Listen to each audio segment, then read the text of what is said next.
Viewers and subscribers, please make sure to subscribe to Saga News TV and give a like and share, because if you don't, you will miss out a lot of news. The body of a man was found in a yard in Chateau Mapen, Clarendon. He was yet to be identified. The body, which had visibly bruised, was discovered approximately 1:05 p.m.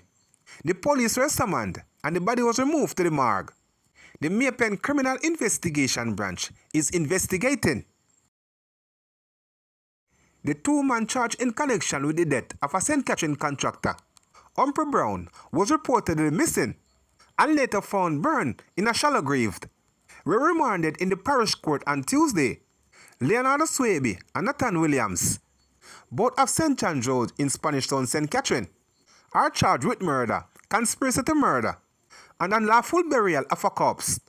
They are also charged with possession of a prohibited weapon, robbery with aggravation, conspiracy to robbery with aggravation, 10 counts of simple larceny, conspiracy to commit simple larceny, and engaging in a transaction involving criminal property.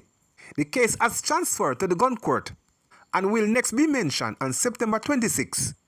Allegations are that on the night of July 11, 2025, Brown was at his home in Willowdene, Spanish Town, St. Catherine, when he received a telephone call. He reportedly left home in his Mercedes motor car, heading to Church Pen in Old Harbour. His vehicle was discovered 13 days later by police personnel in Alexandra, St. Anne. During the investigation, police discovered that Brown bank card had been used at an ATM.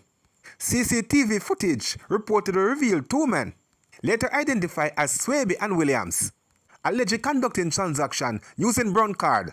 Further investigation led to their arrest during an operation in Linstead, St. Catherine. According to the police, during an interview, the man confessed to their involvement in the crime and led officers to the location where Brown's body was buried. 2 days later, Brown's body was found in a shallow grave in Titford, Old Harbour, St. Catherine. Over 20 males were taken into custody on Wednesday following the siege of an AK-47 during an operation along West Street in Kingston West. Reports are that at 6 a.m. during a giant police military operation, the rifle was seized at a premises at the above-mentioned location. The men were taken into custody for questioning in relation to the seizure and various crimes. An update will follow. A man was shot and injured by an unknown assailant in Westchester, Portmore. Reports are that about 3 p.m. explosion rang out in the Troja Court area, where a group of people were playing Ludo. The injured man who was among them was rushed to hospital by residents. His condition is not immediately known. The motive for the attack has not been determined, but residents say they are shaken by the brazenness of the shooter.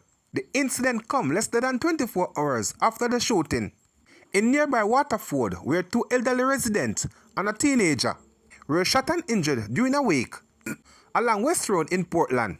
The Portmore Criminal Investigation Branch is probing the shooting. The St. Catherine South Police Division has recorded 35 murders. As of August 9, a 39% decreased compared to the 57 homicide reported for the same period last year. The St. Catherine South Police are investigating a shooting incident that left 2 men injured in the division on Tuesday. Later, about 2:45 p.m., investigators were called to North Troja Court, off Troja Road in Westchester, Portmore.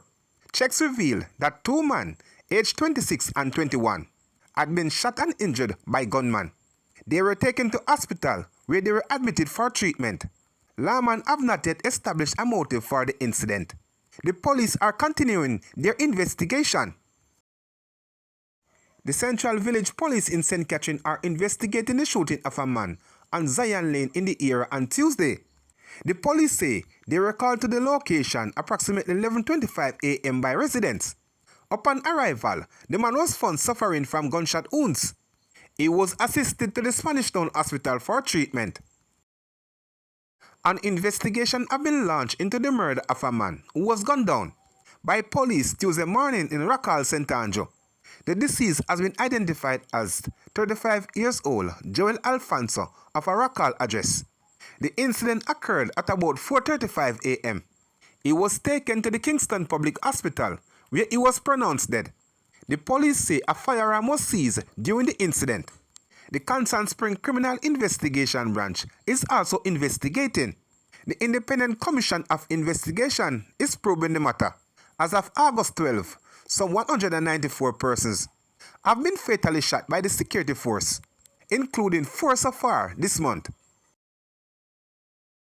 The Hanover police are investigating the murder of a man along the Abingdon shoreline in Green Island on Tuesday afternoon. The deceased has been identified as 45 years old Patrick James of Johnsall in the parish. Reports are that about 1:30 p.m., James was shot and killed by unknown assailant. The circumstances surrounding the attack remain unclear. The Lucy Criminal Investigation Branch is leading the probe. As of August 9, the Hanover Police Division has recorded 13 homicides, a 65% decrease compared to the same period last year.